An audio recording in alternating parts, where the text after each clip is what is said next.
오늘 하나님께서 저와 여러분에게 주시는 말씀 유다서 1장 17절에서 23절 말씀입니다.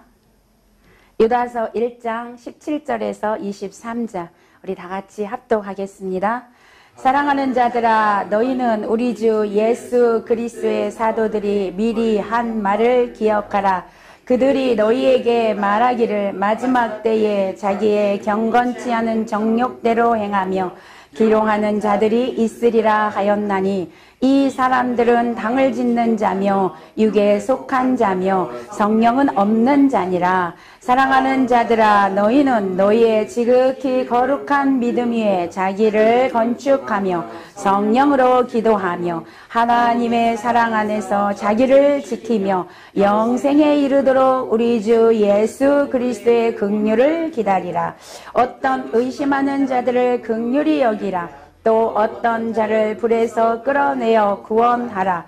또 어떤 자를 그 육체로 더럽힌 옷이라도 싫어하여 두려움으로 긍휼히 여기라. 아멘.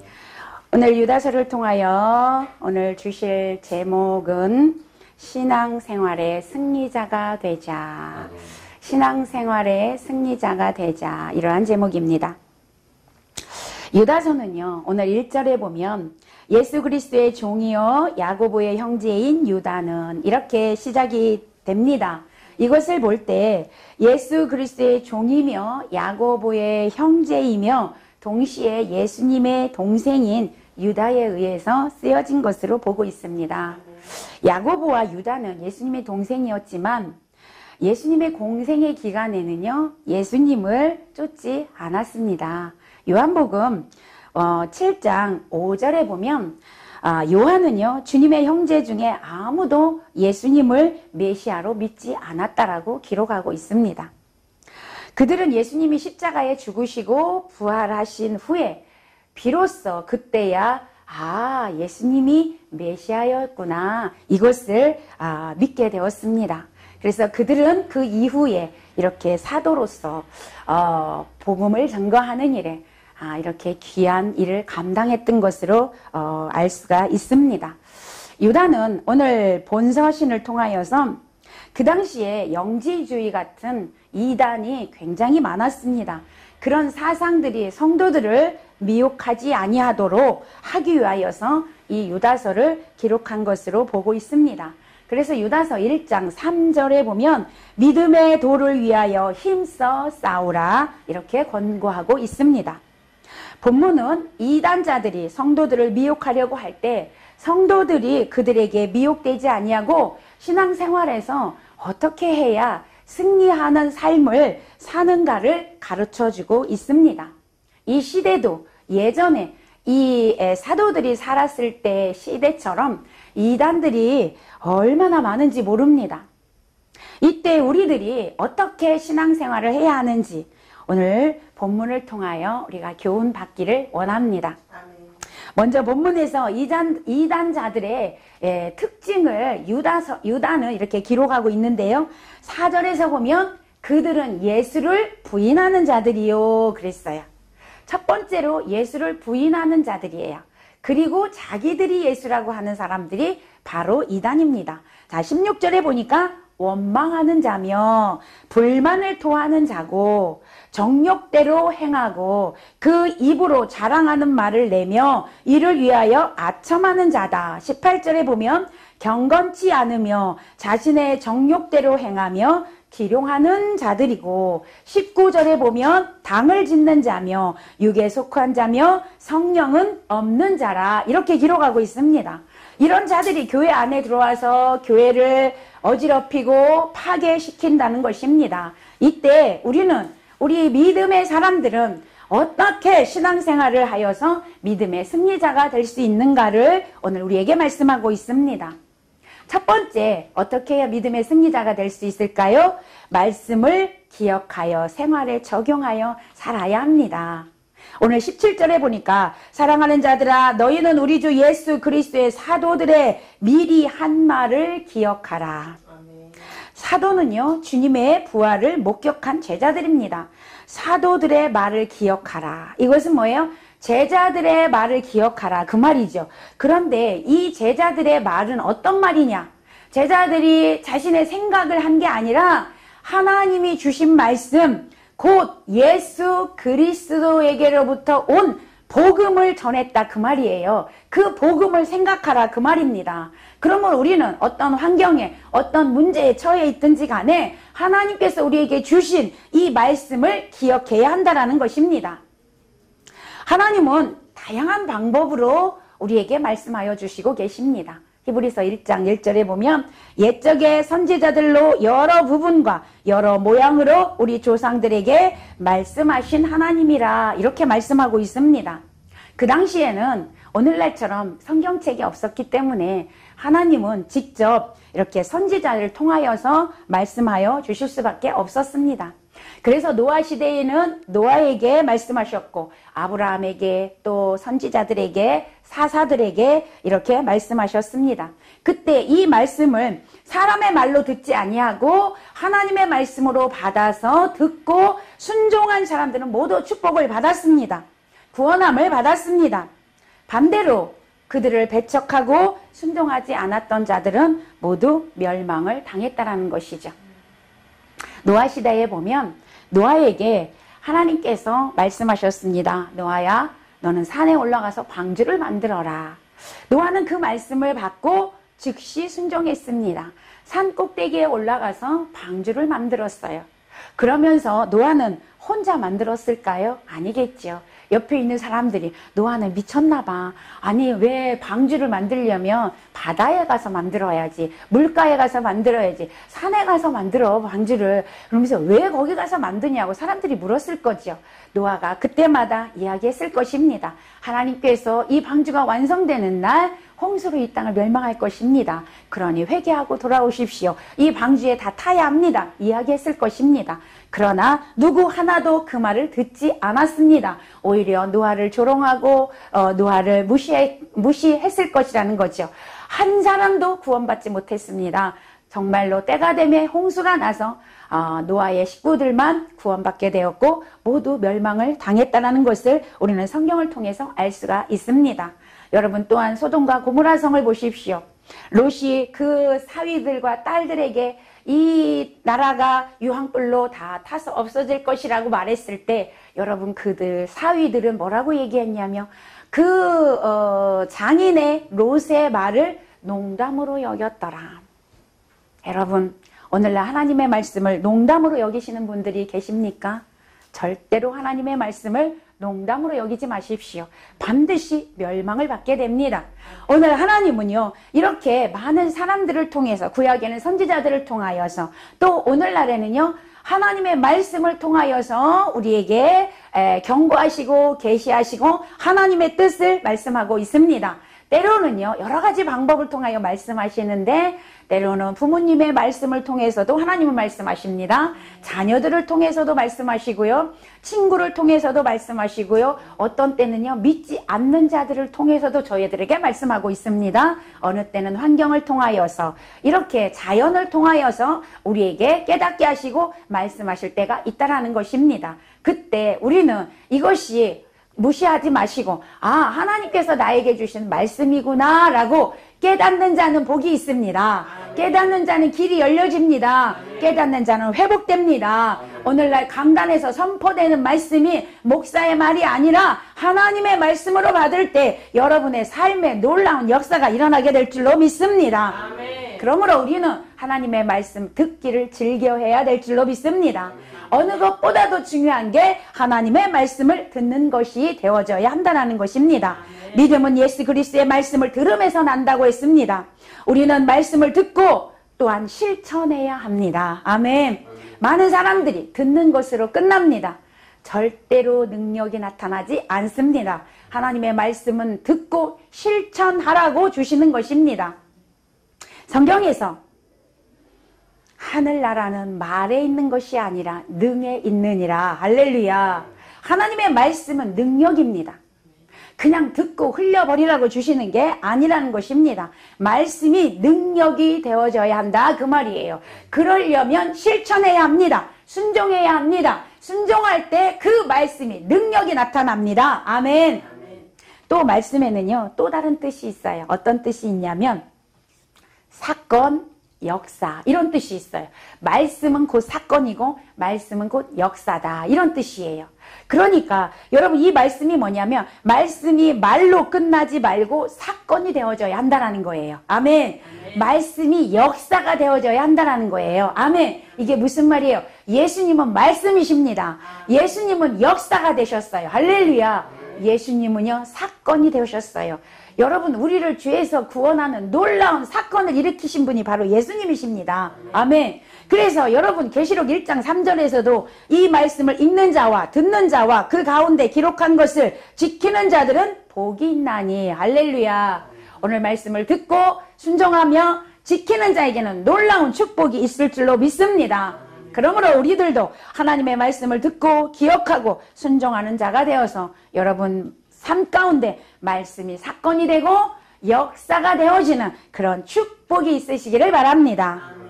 두 번째, 어떻게 살아가야 믿음의 승리자가 될 수 있을까요?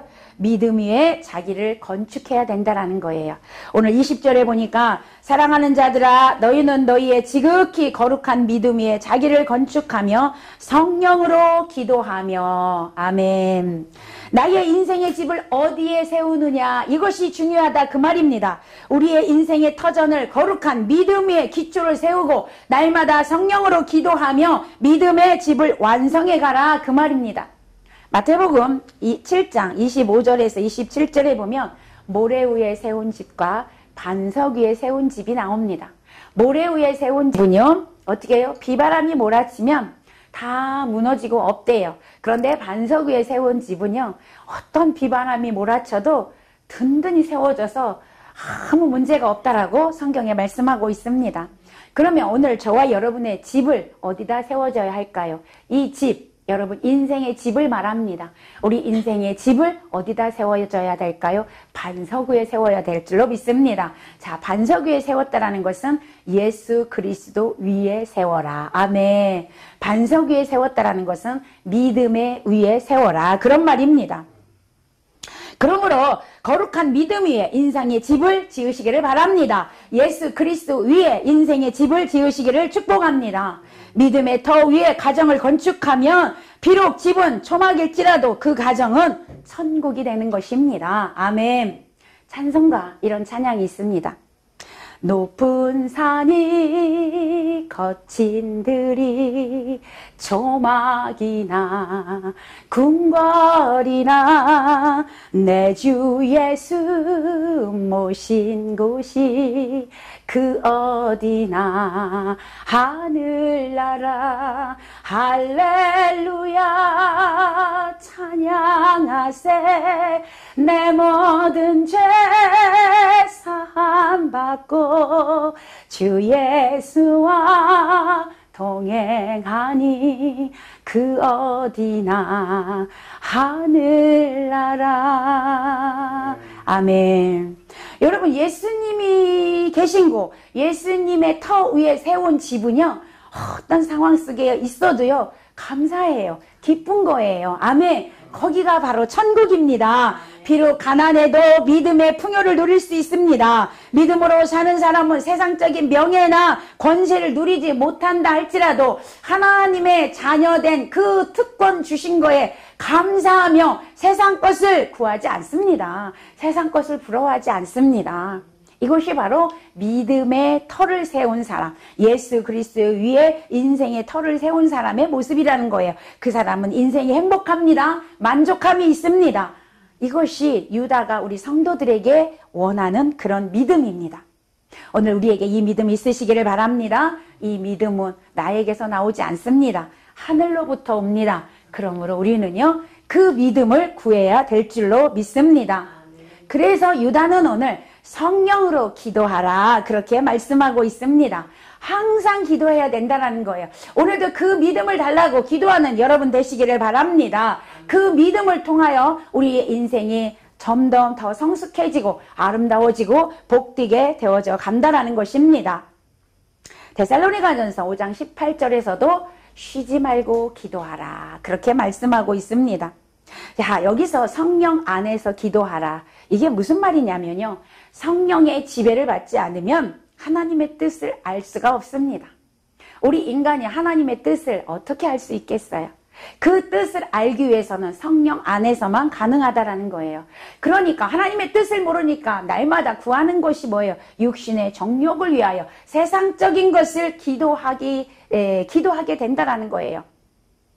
그러므로 성령은 우리에게 기도할 바를 알게 하십니다. 깨닫게 하십니다. 우리가 무엇을 기도해야 되는지, 우리가 어떻게 살아야 되는지, 하나님의 영광을 위해서 우리가 무엇을 하며 살아야 되는지 성령께서 우리에게 가르쳐 주십니다. 그래서 성령 안에서 기도할 때 우리는 이렇게 믿음의 승리자로 살아갈 수 있기 때문에 오늘 유다는 성령 안에서 기도함으로 하나님이 주시는 그 믿음을 가지고 어떻게 해요? 하나님의 영광을 위해서 살아라. 믿음의 승리자가 되어서 살아라. 우리에게 말씀하시는 줄로 믿습니다. 우리 모두는 성령의 인도하심 속에 역사를 만들어가는 그런 믿음으로 살아가시기를 예수님의 이름으로 축복합니다. 세 번째, 영혼 구원에 힘써야 한다라고 유다는 말씀하고 있습니다. 유다는 22절, 23절에서 어떤 의심하는 자들을 긍휼히 여기라. 또 어떤 자를 불에서 끌어내어 구원하라. 또 어떤 자를 그 육체로 더럽힌 옷까지도 미워하되 두려움으로 긍휼히 여기라. 이렇게 말씀하고 있죠. 여기에서 세 부류를 말씀하고 있습니다. 첫째 부류는 22절에 보니까 의심하는 자들입니다. 어떤 의심하는 자들을 긍휼히 여기라 그랬어요. 의심하는 자들이란 확신을 갖지 못한다, 혼란스러워하다, 망설이다 이런 뜻이 있습니다. 이 사람들은 어떤 사람이냐? 거짓 교사들에 의하여서 미혹에 빠져서 진리인 이 복음을 받기는 하는데 거기에 서지 못해요. 그래서 이 복음의 말씀, 진리의 말씀을 자꾸 의심하는 자들입니다. 네. 그래서 내가 정말 이 진리 안에서 있어야 되는지 아닌지를 망설여요. 방황한다 그 말이죠. 자, 이런 자들에게 어떻게 하냐? 우리 믿음의 사람이, 믿음에 굳게 선 사람들이 그들에게 권면해서 돌보라 그 말이에요. 권면하여서 그 의심에서 나오게 해라. 아멘? 그 말입니다. 나오게 하라는 거예요. 이들은 아직 완전히 빠진 자들이 아니기 때문에 우리가 사랑으로 이렇게 돌보고 권면하고 이렇게 하면 긍휼히 여기면 그들이 진리 안으로 들어오게 됩니다. 그러므로 우리가 해야 할 일은 그들을 사랑으로 보듬었고 사랑으로 그들에게 사랑을 주어서 어떻게 진리 안으로 복음 안으로 예수 안으로 들어오게 하라 그 말입니다. 우리가 그 일을 감당해야 될 줄로 믿습니다. 두 번째 부류가 나옵니다. 멸망의 불에 빠져 들어가고 있는 자들이라고 말씀하고 있습니다. 23절 상번절에 보니까 어떤 자를 불에서 끌어내어 구원하라 그랬습니다. 이것은 아까 의심하는 자들보다 조금 더 깊게 들어간 자들이에요. 예. 그렇기 때문에 여기에서 지옥불이라 한 것은요. 여기서 불이라고 한 것은 지옥불을 이야기하는 것이고 하나님의 심판을 의미하고 있습니다. 지옥불로 들어가고 있는 그들을 끌어내라 그 말이죠. 끌어내라 헬라어로요. 하르파조라고 하는데 움켜쥐다, 와락 붙잡다, 채가다, 잡아채다 이런 뜻이 있습니다. 그러니까 지금 지옥불로 달려가고 있는 그들을 어떻게 해요? 와락 붙잡아가지고 잡아채듯이 끌어오라는 거예요. 그렇지 않으면 그들이 영원한 불 속으로 들어가기 때문에 그들을 빨리 잡아 끌어내라 그 말입니다. 유다는 지금 거짓 교사들에 의해서 혼란에 빠져있는 자들이 지금 지옥불로 들어가고 있다라고 지금 유다는 보고 있습니다. 그래서 강하게 붙잡아서 구원을 명령하고 있습니다. 앞에서 의심하는 자들보다 더 심각한 상태에 있는 자들이기 때문에 그들은 그냥 확 붙잡아서 끌지 않으면 안 된다라는 거죠. 그냥 놔두면 결국 지옥에 갑니다. 데살로니가 후서 3장 15절에서 그들을 원수와 같이 생각하지 말고 형제같이 권면하라 그랬습니다. 이들은 이단 사상에 깊이 빠져서 심판의 길에 들어선 자들이기에 그들은요, 자신이 지금 그 지옥불로 향하고 있는 걸 모르기 때문에 그 길로 가고 있다라는 거예요. 그러니까 깨우쳐주고 빨리 끌어내야 된다라는 것입니다. 우리 주위의 형제, 자매들이 혹여 이렇게 지옥불로 가고 있다라면 여러분 빨리 꺼내줘야 되지 않겠습니까? 빨리 꺼내줘라 그 말입니다. 위험한 상태에 있다라는 것이죠. 그래서 그들을 불쌍히 여기는 마음을 가지고 긍휼히 여기는 마음을 가지고 끌어내어 구원에 이르게 하라고 말씀하고 있습니다. 포기하지 말고 계속 권면하고 기도하여서 끝까지 인내함으로 그들을 끌어내어 구원에 이르게 하는 저와 여러분 되시기를 축복합니다. 세 번째 부류는요, 완전히 더럽힌 자들이라고 말씀하고 있어요. 23절 하반절에 보니까 또 어떤 자를 그 육체로 더럽힌 옷까지도 미워하되 두려움으로 긍휼히 여기라 이렇게 말씀하고 있죠. 더럽혀진 옷이라는 것은 뭐냐면 그들의 방탕한 생활의 결과로 오염된 죄악의 실상을 말해주는 것입니다. 이들은 이단 수호자들로 거짓 교사들을 말합니다. 이미 영과 육이 다 부패됐어요. 도저히 구원받을 가능성이 없는 자들입니다. 자신들만 멸망하는 것이 아니라 남을 미혹해서 멸망길로 끌고 가는 사람들을 이야기합니다. 그러므로 우리 참된 그리스도인들은 이 거짓 교사들의 미혹에 흔들리지 않도록 항상 경계하고 두려워하는 마음으로 자신을 돌아보아야 될 줄로 믿습니다. 그런데 하나님은요, 이들도 긍휼히 여기라. 아멘. 이들도 불쌍히 여기라고 말씀하고 있어요. 우리 생각에, 우리의 눈에는 도저히 그들은 가망성이 없어 보입니다. 그럼에도 하나님은 불쌍히 여기라고 말씀하고 있어요. 여러분, 죄를 미워하되 인간 자체는 미워하지 말라라는 말이 있듯이 우리는 그들의 영혼을 불쌍히 여겨야 될 줄로 믿습니다. 한편으로는 죄를 미워하지만 한편으로는 불쌍히 여겨야 한다는 것입니다. 이처럼 우리가 이 땅에서 돈 벌고 사는 것, 또 자녀들을 돌보는 것, 가정을 돌보는 것 중요합니다. 그러나 가장 중요한 것은 영혼 구원하는 일임을 우리는 기억하고 살아야 합니다. 이것을 위하여 LGS 이 방송이 있는 줄로 믿습니다. 한 영혼이 지옥으로 떨어지는 것을 막는다면 여러분, 그보다 행복한 일이 어디 있겠습니까?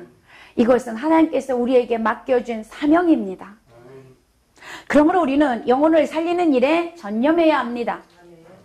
영원한 일에 일생을 투자해야 합니다. 진정으로 가치 있는 일은 바로 복음 전하는 것입니다. 한 영혼을 구원하는 일임을 꼭 기억하시기를 바랍니다. 우리에게 있어서 가장 중요한 것은 영원한 생명입니다. 제가 어디에서 봤는데요. 밀라노 성당에 아름다운 문이 3개가 있다고 합니다. 안 가봐서 모릅니다. 그런데 책에서 봤습니다. 한 문에는요, 아름다운 장미가 조각되어 있대요. 근데 그 밑에는 이렇게 쓰여져 있다고 하더라고요. 그 밑에 기쁘게 해주는 모든 것은 잠시뿐이다. 또 한 문에는요, 십자가가 그려져 있답니다. 그리고 그 밑에는요, 고통스럽게 하는 것도 잠시뿐이다. 세 번째 문에는 오직 영원한 것만이 중요할 뿐이다. 이렇게 적혀 있다고 합니다. 여러분, 우리에게 가장 중요한 것은 영원한 생명, 즉 영생입니다. 아멘. 영원한 것이 가장 중요하다라는 거예요. 그러나 여러분, 세상에서 영원한 것은 한 개도 없습니다. 하나도 없습니다. 영원한 것은 세상에 없습니다. 영원한 것은 오직 예수님께 있습니다. 아멘. 영원한 생명, 영생이 바로 영원한 것입니다. 우리의 영원한 생명을 얻기 위해 오늘도 우리는 살아가야 될 줄로 믿습니다. 그 영원한 생명은 예수 그리스도를 통하여 얻을 수 있습니다. 성경은 말합니다. 영원한 생명, 즉 구원을 얻는 데에 예수 그리스도 외에 다른 이름을 주신 적이 없다. 아멘. 예수 그리스도 외에 구원이 없다라는 것입니다. 그러므로 우리는 예수 그리스도를 믿음으로 영생에 얻을 수 있습니다. 구원을 얻을 수 있습니다. 영원히 살 수 있습니다. 아멘. 우리는 한 영혼을 구원하기 위해 기도하고 그들에게 이 구원자 대신 예수 그리스도를 전하는 자가 되어야 할 줄로 믿습니다. 말씀을 맺겠습니다. 오늘 하나님께서는 저와 여러분에게 유다서를 통하여서 이단 사상에 미혹되지 말고 오직 말씀을 기억하여 말씀에 굳게 서서 믿음 안에 인생의 터를 세움으로 신앙생활의 승리자가 되라고 말씀하여 주셨습니다. 또한 지옥불로 향하여 달려가는 불신자들을 불에서 끌어내어 구원하여서 그들로 영원한 생명을 얻게 하라고 우리에게 명령하셨습니다. 이 말씀대로 순종하여서 하나님의 뜻을 따라서 사는 성도라면 반드시 하나님께서는 승리하는 삶을 주시고 영원한 영생의 축복을 주실 것을 믿습니다. 사랑하는 여러분, 이 방송을 보시는 모든 분들도 오늘 이 말씀을 통하여서 신앙생활의 승리자가 되시기를 바랍니다. 그래서 우리는 이 땅에서도 하나님이 주시는 그 복을 누리다가 영원한 천국에서 다 만나 뵙기를 축복합니다. 축복합니다. 아멘.